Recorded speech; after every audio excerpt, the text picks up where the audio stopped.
What is up, YouTube land? We're back here with Resident Evil 3 Remake, and Trevor's very excited to finish this game. I'm so excited. This game is the greatest. So, did you playing it for LPs make you, like, dislike it more? Or is it just pretty much the same as when you, like, first played it? Well, the first time I played it, I did it on normal mode, and then I stopped. And I got, like, 5 hours out of it. What was that? That looked really janky. That looked really janky. His Falcon Punch move, it's like a counter. Sometimes when you do it the right time, you get the white effect. But that time it didn't, but it still did it. Huh. Dr. Bard, are you in there? I'm here to rescue you. Open the door. Oh, dang. What did they say in the first one? Something... Oh, man. When you use the voice recorder... I've played the game so much and I can't remember it. I don't remember. And the patient exhibits with a right something. Do you remember that? Like the way he talks on it? Oh, man. He just did like a Nathaniel Bard impression. You didn't hear it, but... Oh, I'm sorry. No voice found. Wow. So there's some zombies in here. If you stand in this hallway... They aren't tethered to you, because this game is programmed amazingly. They didn't think to program in a tether for another room. That's adjacent to it. Do you think there's actually voice recognition, like locks? Like, do they exist in real life and not just in movies and video games? I can't imagine that being a good identification. Yeah, it seems, especially with the digital age and just everything can be audio recorded, it has to be more thorough than that. That's like, I don't know, you know how like Siri remembers your voice? Yeah. Like, that's the tier of security you're looking at. It's absolutely nothing. I mean, Retina, that's a great one. I assume that even if you have like a messed up eye or like you have like a puffy eye, that it'll still recognize your retina and all that. That's a good one. Fingerprint, that's a pretty good one unless they're going to cut off your fingers. You know, I guess they could also cut out your eye. But yeah, voice ones, that's... Well, this game takes place in 1998. I don't even think that was good back then. So this safe is pretty weird. You don't remember this at all, but the first safe combo is 937, and the combo for this safe is 93. Couldn't they think of something else besides 9 and 3? Like, there's only 2 original safes in this game, and it's 937 and 93. Okay. You said that this was developed by a subsidiary of Capcom. What was the name again? M2. M2. So, that is pretty interesting to me because I want to say 90% of people who play video games don't pay attention to the developers outside of, like, it's Nintendo, it's Capcom. Maybe more. Yeah, even if you look up it on Wikipedia, it just says that it's made by Capcom in-house. But if you look at the actual details, it says that there was some outsourced work done by M2 and another company I can't remember the name of. When I started doing research of that M2 company, it was like, oh, they're a splinter off of Platinum, who themselves, Platinum used to be part of Capcom. So now you have, like, this renegade Platinum team working for Capcom again. Just really weird. Yeah, and I was watching it's like, Platinum has never been a super successful studio. They've always made cult hits, but struggled financially. They do a lot of just, like, licensed games works, just to make it, like, when they used to do, like, Transformers and TMNT games. The ones on PS4, they did those. But that work has dried up. It seems like they have sort of a buddy-buddy with Nintendo now, kind of. It is very interesting because a lot of games that you think are, like, made by the first-party teams, like, for instance, a lot of Nintendo games, like, I found out that Yoshi's, Crafted World for the Switch, like, isn't technically done by Nintendo.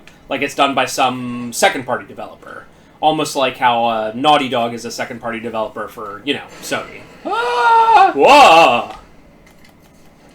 But that was really interesting to me to find that out.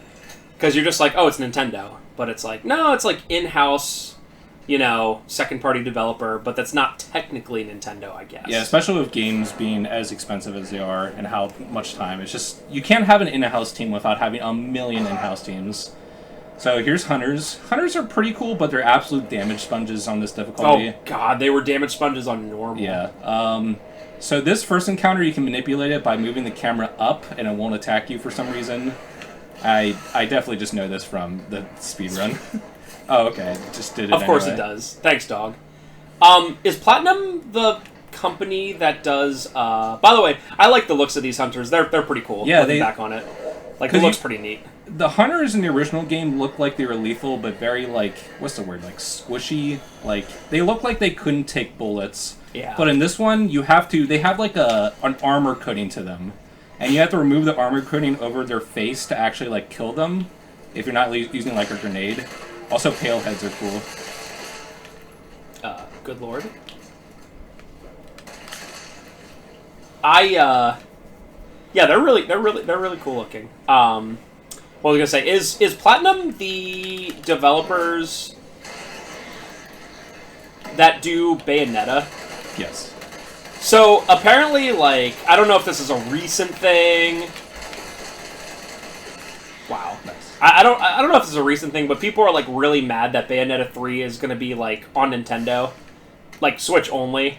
And they were like getting mad at Platinum, and Platinum, I don't know if it was one of the high ups or the president, was just like, dude, Nintendo paid for it. Yeah, we just develop it. Like, they're paying for it, so we're putting it on the Switch. Also, it's weird to be mad at Bayo 3 exclusivity when Bayo 2 has been exclusive for like 6 years. Like, I don't know. if you like the franchise, you already have to deal with it. Yeah, a customer told me today. I forget who it was, but it was someone I know decently well. And I was like, oh yeah, that is weird. But like apparently people like in general on the awfulness of Twitter are just like, no, Platinum, you're the worst. And it's like, dude, whoever foots the bill is what we're putting it on. Like, Yeah. if Microsoft footed the bill, I'd be like, well, it's an Xbox exclusive, Yeah, here's the Get outta reality. here. Here's the reality of consoles. It's like you need. I understand that exclusives are anti-consumer, and it really makes it so you have to buy the platform. It gets people to get a platform they normally wouldn't get. That's the entire reason of an exclusive. And when you have competing platforms, you need them. It's just like, you look at the Xbox One, that has almost no first-party support outside of Halo and like some tired Gears of War games that no one cares about anymore. And just Xbox One was completely irrelevant in the last generation. It's like you just need them. You need them for a strong presence. You need them for an install base for people to keep buying your third-party games as well. So it's like, I don't know. I like how he has to say his name. Like, not even just talking. No, I'm gonna further what you said. Is he okay? He'll be fine. And I know it's annoying for people that only want to have one thing, or can only afford one thing. Yes, it sucks, but that's the essence of competition. Yeah, I'm gonna go even further and say when video games were at their best, which I think, if you're looking at what people in general like the most, it would be the N64, PS1, and the PS2 Xbox era, right? I think in general that's most people's favorites. And that had the most exclusivity. Like my favorite gen is PS2, GameCube, and Xbox, and there are so many exclusives on all three. Yeah. Even Xbox has a lot. Like, Xbox has so many exclusives that I would, like, if I didn't have an Xbox, I would get an Xbox.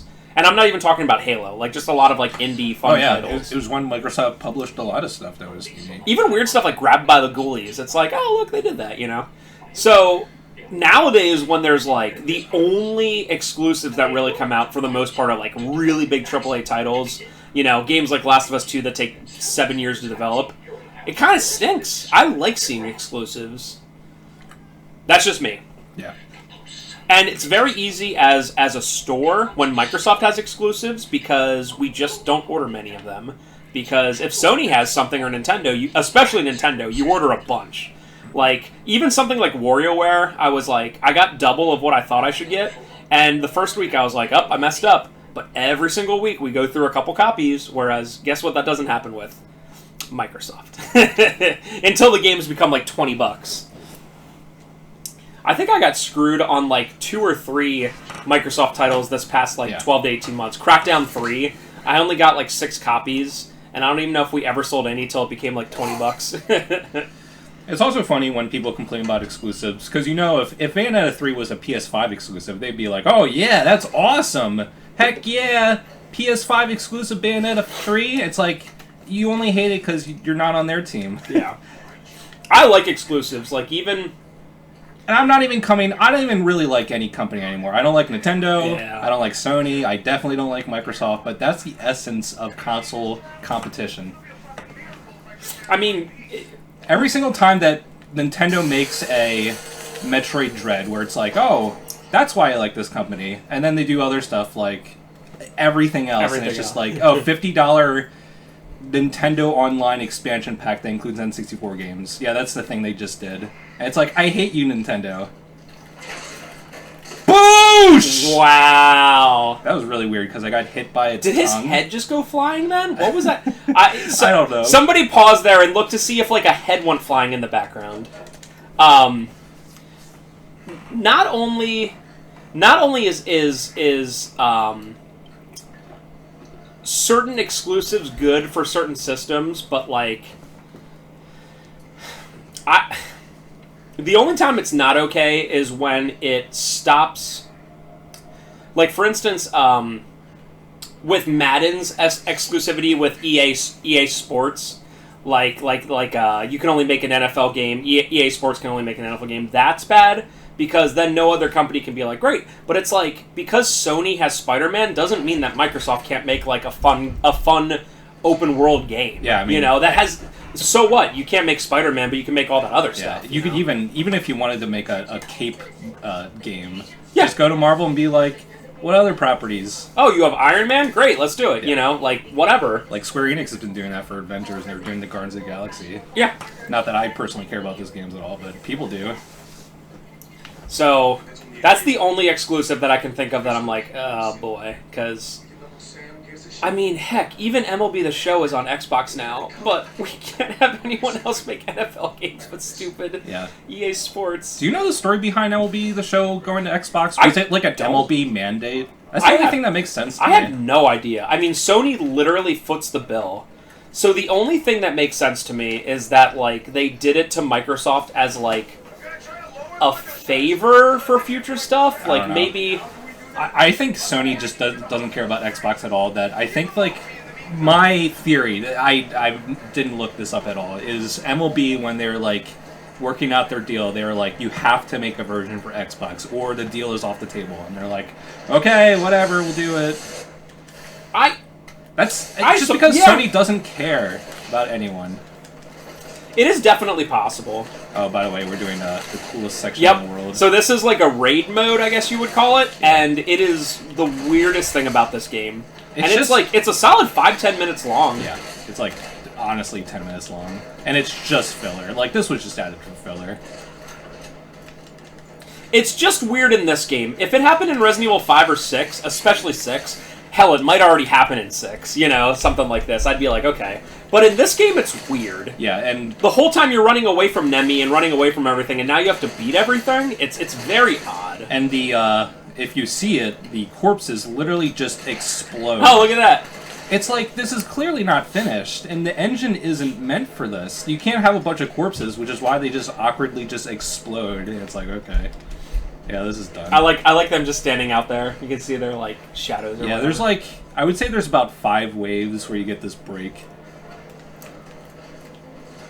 So and I just like Trevor, I have nothing to back this up, but the only thing that makes sense to me is maybe like Sony was like, hey Microsoft, we saw you're buying Bethesda. We'll let you have MLB if you will let us also have the new Elder Scrolls. I don't know. Like that it's just as improbable as, anything else, but Yeah, I mean, are they actually going to make the next, like, Elder Scrolls or whatever literally a Microsoft exclusive? Like, that seems to me, especially with how much more popular the PS5 is than the Xbox. it'd also be on PC, obviously, because they own Windows. Of course.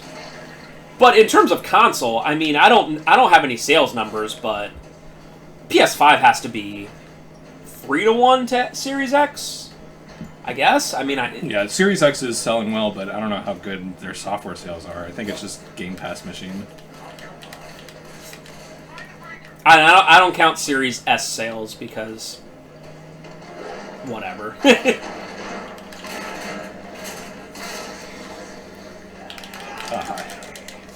And I guess what I just said compared to what I said 10 minutes ago is I guess it's not correct considering how I felt earlier. So if the next Elder Scrolls is an Xbox exclusive, like, I guess I actually, now that I think about it, that thing didn't even move. I guess I actually accept that because at least it would give people a reason to, like, have an Xbox. Yeah, and the thing is that these corporations, as much as you want to pretend that they're your friends, they're not. And if Sony had absolutely zero competition, it would be bad. Oh, it would be awful. Even for people that owned a PS5, it would be bad. They could just set their... I mean, they're already doing it. They're making $70 games. No other company's doing that. Other than, like, I don't know, like when EA publishes Madden. Madden 70, yeah. Yeah. It's like specific things like that because, I mean, EA loves money as much as It's so everyone. funny to see, like, I don't know, Demon's Souls and all that stuff came out for 70, but then other big games like Deathloop was kind of a big game, made by, what, Bethesda, right? The same guys as Dishonored, and it was brand new for 60, so it's, like, really weird. Yeah. Although I do find it funny that a lot of people are complaining about the $70 price point, when I think the big problem with games nowadays is that when you buy a game for $60, and even $70 now, you expect the full product, but that is not the case anymore. And, like, if a game was $70, if they're like, okay, we're making it $70, but no more aggressive microtransactions anymore. It's like, okay, Well, yeah, sure. 10 years ago, they just called them the, But no, they want it both ways. They want NBA to be $70, the 2K games, and they want all that stupid gambling garbage too. Yeah. And that is awful.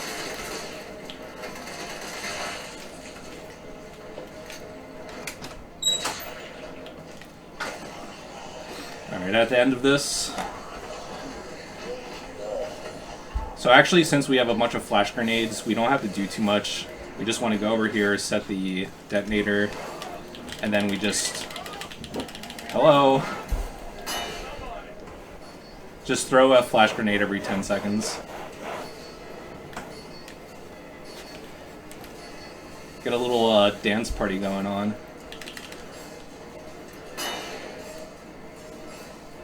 No! You gonna make it the next 10 seconds? No! Dun, dun, dun, dun, dun, dun, dun.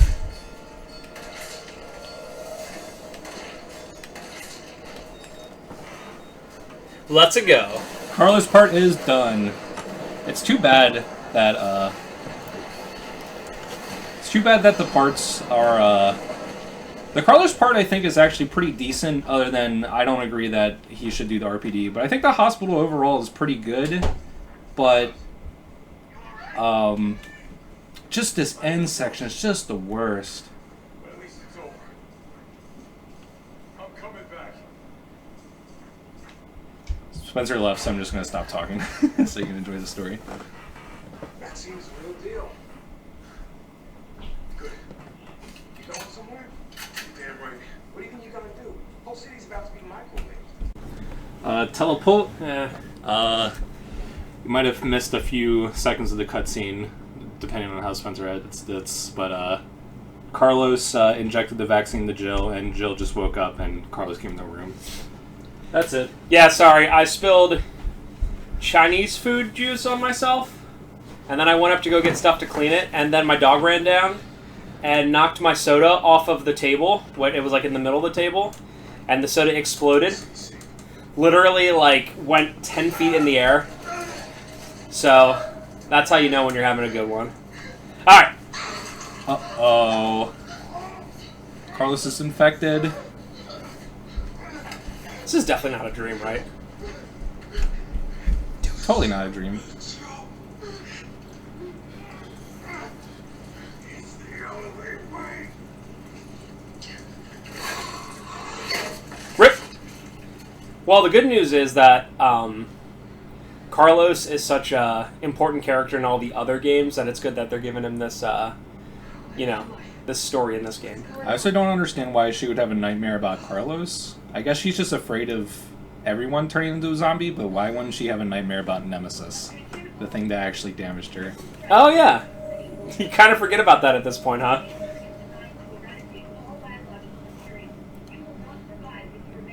October 1st.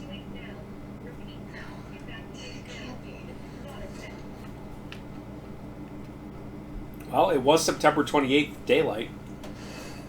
So one weird thing is that you're given this G18 handgun, which is a... I guess I gotta put stuff away.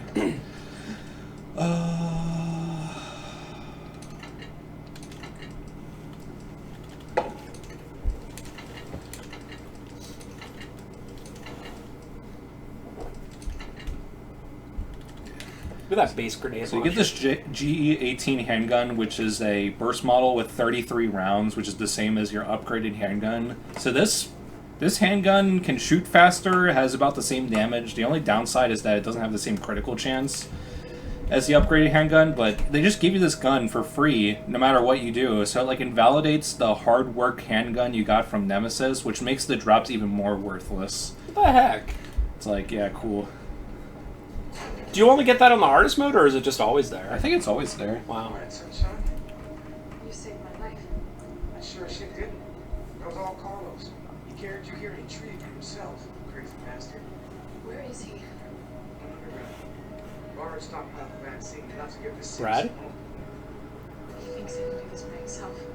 I'm going after him. Wait, did you see the broadcast? They're gonna blow the city sky high. I'm trying to get a hold of someone, anyone with the clearance to stop it. Leave this mess to him. He's a professional. So am I. Wait, so why is he trying to stop it and not just them leave? Because there's a vaccine here. Oh, yeah. Small brain me. Oh, I forgot. The lockpick. So you can go through the entire hospital again, and there's actually some lockpick, like lockers and some other stuff that give a lot of good items for Jill. Like one has like 16 shotgun shells, which I made a boo-boo when I was doing my actual LP session. There was like 12 or 16 shotgun shells inside of a SWAT car that I completely missed. So we're down like 16 shotgun shells, which sucks. But we don't really have time, plus going through the entire hospital again, there's more hunters and lickers and stuff. It's just meh. Will you still have the necessary ammunition? We should be good. And another boo-boo that I made is Nice. Another boo-boo I made was I said that the clear time for S rank is 2.5 hours, but it's actually under 2 hours, so we're at 116. So we're gonna finish like probably under like 150, but we can't like afford to like waste a ton of time. And going through the entire hospital again safely probably takes like 10 minutes.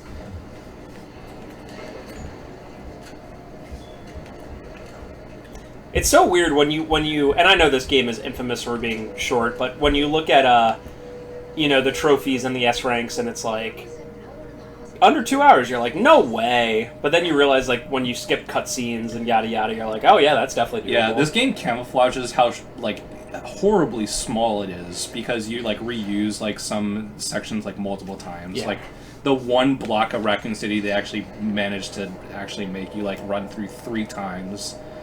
But when you think about this game, it's like there's not much to it. There's like 5 major areas. The lab is horribly small, and it's just like, yep, that's all they could do.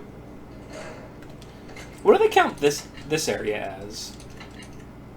Wait, I forget. Do you go into the is it the chemical treatment plant, or do you go into that? No. Oh. This is the second to last area in the game. This is just like some generic warehouse, and you try to get 3 fuses, and then this is the elevator to the lab. That's all this game is left, is these 2 areas. So no park or graveyard. I know I beat it before, but I forgot everything about it. I respect your tenacity, but I'm afraid our game's ended. This is over. What did you call these enemies before? Paleheads. Paleheads? They're Isn't that what they're actually called? I don't remember. But they're pretty cool. Yeah, they have like no eyes. I don't know. There's probably some lore behind them. I don't know. It's probably just Umbrella did horrible experiments to them instead of just terrible. Isn't that everything? Well, I mean, it's really hard to up the ante on what they did to the Trevor family in Remake. I mean, Lisa Trevor and George Trevor and the mom. Like, what else can you do besides take an innocent family and be like, we're gonna make your daughter an immortal weird being? That's something that they add to Nightmare and Inferno mode. And if you don't notice it and you like get stuck during these like animations you can't move, he'll just eat you. It's like cool design difficulty. I'm trying to save as many shotgun shells as I can. Absolutely. Acid Nemesis is also a absolutely horrible fight. The end of this game is just miserable. And another thing that I was rewatching my original sit-down, and I tried to explain this like 3 times, and I kept getting distracted or I got cut off. But this game has a difficulty adjustment system similar to... It actually is present in Remake 2 as well, but when you play on hardcore, it's always at the max difficulty adjustment, which is 9. In this game, it goes up to 19, so it goes from 1 to 19, and it basically goes up whenever you score hits and kill things, and it goes down when you like get hit, miss shots, and especially when you die. But if you ever watch like a Inferno speedrun, like New Game, they play on PC and they literally have like a tool to show you what DA level you're at. And yeah, without coins, like especially if you're good and you don't die, like often by the end of the game you're at DA 19, which is just like an absolute ridiculous amount of damage mitigation on your part. It's like you do like no damage to anything. It's like, could you come up with the most horrible difficulty in the world? It's like this game. Also 4 dogs, just gonna ignore everything. Thank goodness for invincibility frames. Yeah, once you're on the ladder, they can't do anything. Dude, if they programmed in an actual custom animation of the Hunter Gamma eating you from a ladder, that'd be so cool, but of course not. Yeah. Actually, I really just want to use flame rounds. Flame rounds are really bad in this game.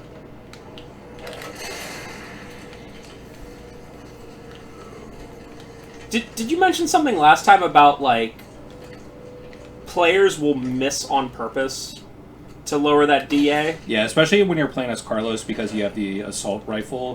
When they have free time, especially, like, moments when, like, Tyrell is explaining what you're doing at the RPD, they'll just, like, shoot at the wall with the assault rifle. And, yeah, to lower the DA rank. It's like, you have to base your entire run. There's a lot of times when they actually get hit intentionally, too, when it's saved. Wow. Just for that. Well, especially I could imagine, just kind of planning it out in my head, maybe when Carlos's part is ending, like, maybe they get hit on purpose, so when Jill picks back up, because you don't play again as Carlos, like, there's so many moments that I guess you could work into that. Oh, flame round and it's still alive. Yeah, flame rounds are terrible in this game. It's not like you even get that many. One of the last upgrades you get for the shotgun is like something that lets you load in 2 shells at once.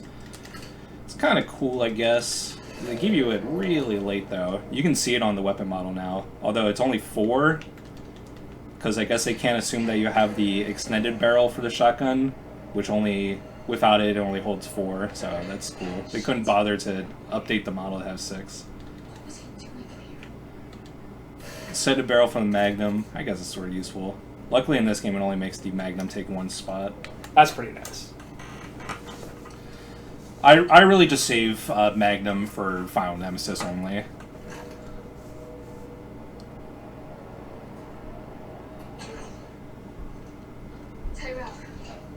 And we saw you 5 minutes ago. They're willing to negotiate. How did you get hurt? I killed everything. Oh wait, no I didn't. No, you did. Yeah. The pale zombie probably BTFO'd him. Deliver the vaccine to them before they launch. How long do we have? Hours, maybe. Wait 1 more second. This The way. self-destruct sequence has been activated.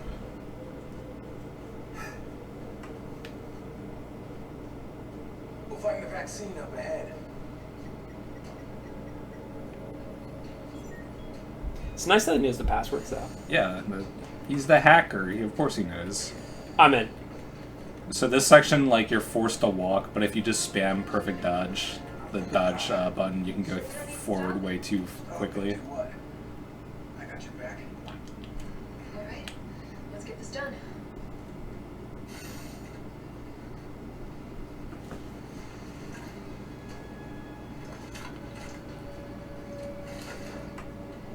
You know, I just thought about it.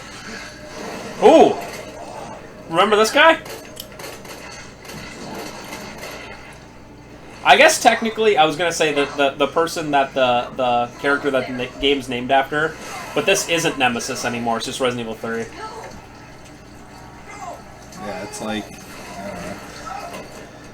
This game is just, I don't know. It just breaks you. Yeah. And imagine when I went into this and I was like, oh, one of my favorite games. Yeah.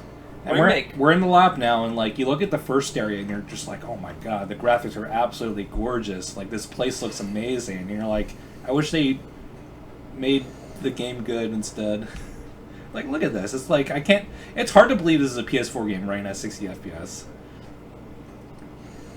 But then this area is like 4 rooms big, and you're like, okay, it makes sense now.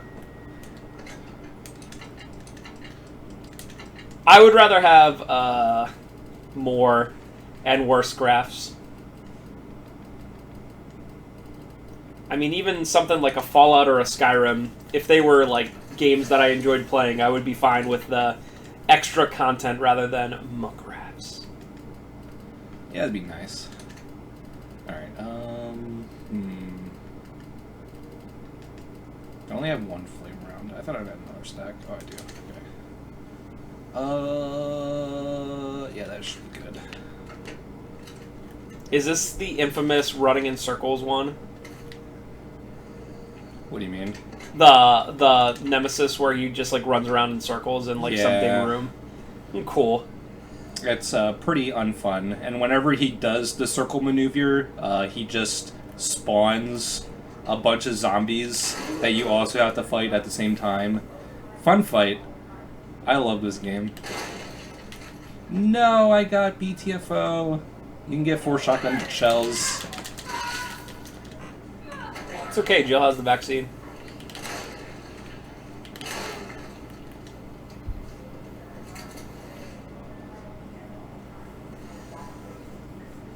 What is this, freaking Soma? This literally reminds me of that. Remember Soma? I do. It has some cool ideas. Would you rather play Resident Evil 3 or Soma? Probably this game. I'd say, probably. I mean, if it was my first time, Then Soma. Soma, but it's just such a story-heavy game. Yeah, I'm like never gonna play that game again. What have we here? Convenient. That's sort of the problem I have with like the Amnesia makers nowadays. Like they make such story-focused like linear games. Like Amnesia, Dark Descent, and the Penumbra games are linear, but it feels like they were designed to be just like fun horror games, like tense. Yeah. But like Soma, there's really nothing tense Or about it. what's that newest one I just played? What was that? What was Amnesia Rebirth. it? Yeah. It's like, yeah, it's like fun, kind of. Actually, I remembered the end of that game being pretty miserable. Oh yeah, that's the one where yeah. I'm like just kind of remembering that game now. Go. Hey buddy, your foot's on fire.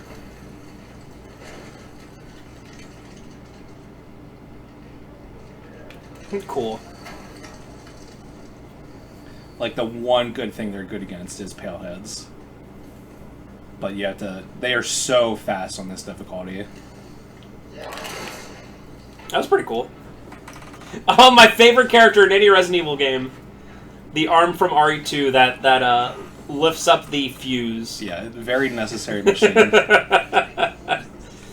Moves fuse to other part. Here is your fuse. Oh, thank you, robotic arm companion.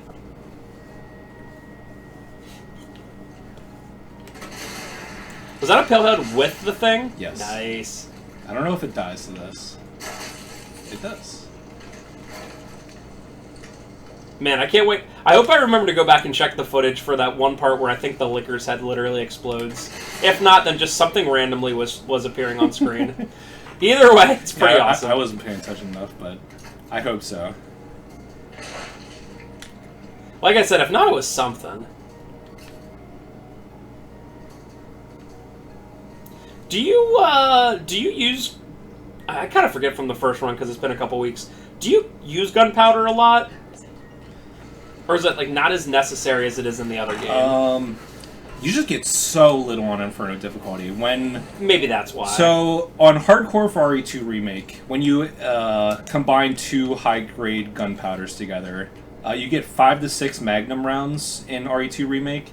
In this game, when you do the same thing, on this difficulty, you get 2. Oh, gosh. So, you do get a bonus item called Crafting Companion, which looks pretty similar to the crafting tool in the original game. But that doubles the craft stuff that you do, so mixing together the explosives and Magnum gives you 4 instead, which is, like, serviceable. That is rough. They do make these hard difficulties. It's just like they brutal. give you no ammo and everything's a damage spawn. Just like, cool difficulty. Palehead attacks you without any coins, you just die in one hit. Yeah, okay. Yeah, I feel like we've talked about that, maybe not during this playthrough, but like, in general, I'm not a big fan of extra difficulty being enemies take more hits, you take more damage. I feel like there's, like, better ways to do it, you know? Man, it's like, I have 2 attack coins and that thing took 3 upgraded shotgun shells. It's like, come on, game.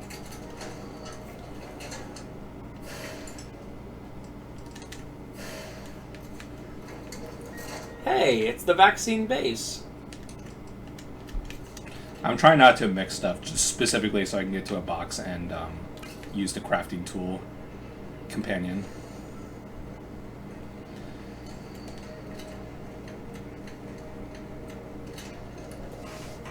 I do kind of like... so one really weird thing about this game. So Okay. you see that I only have 2 acid rounds. Yeah. Now I'm going to push the button to change the ammo to the 2 acid rounds. Look what Jill does. She reloads 6... Regardless, I only have 2. It's like, okay, fun. You can cancel the animation if you, reload like that. So that's good. But why do I have to manipulate the game for basic programming?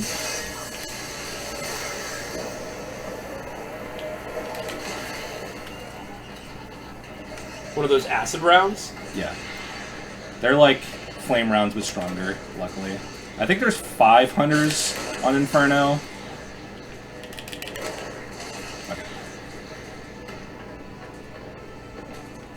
You just hitting that trigger a bunch of times reminded me of your Kirby's Adventure playthrough where you're like, I hit the button!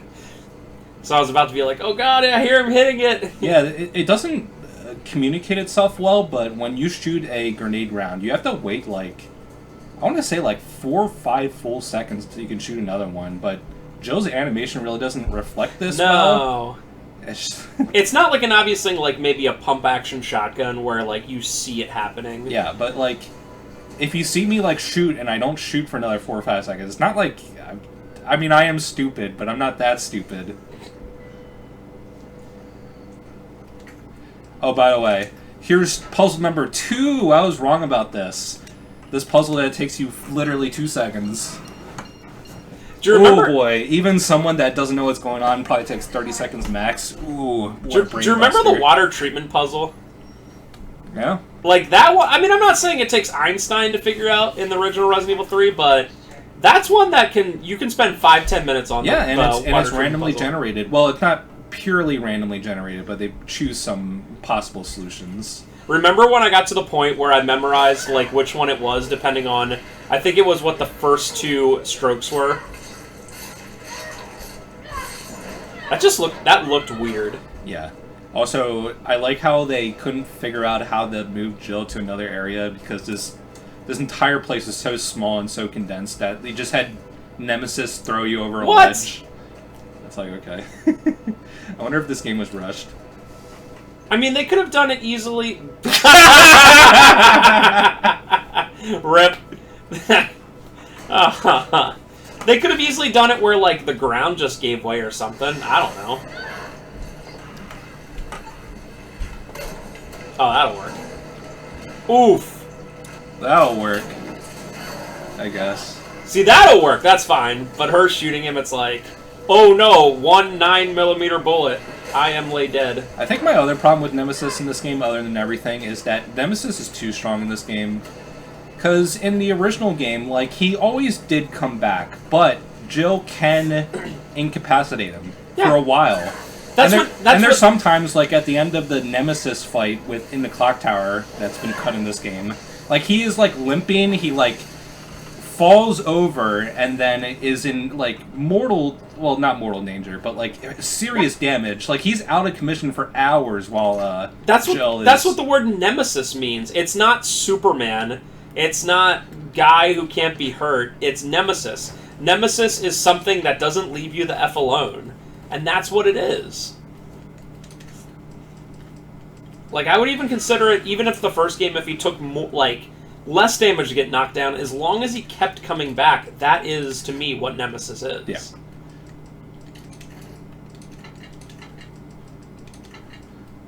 Alright, so...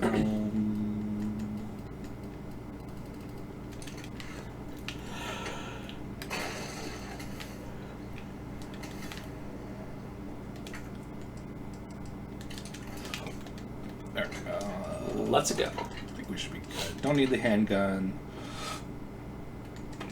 Don't need this. Just bring absolutely everything. Except the Magnum. The reason why the flame rounds aren't super good against Nemesis, he does a lot of damage, but while he's on fire, he doesn't take, like, a stun animation from the flame rounds after he's on fire, so... I don't know. It just feels like you can't do anything against him. Yeah, we're doing... Yeah, we have pretty decent ammo.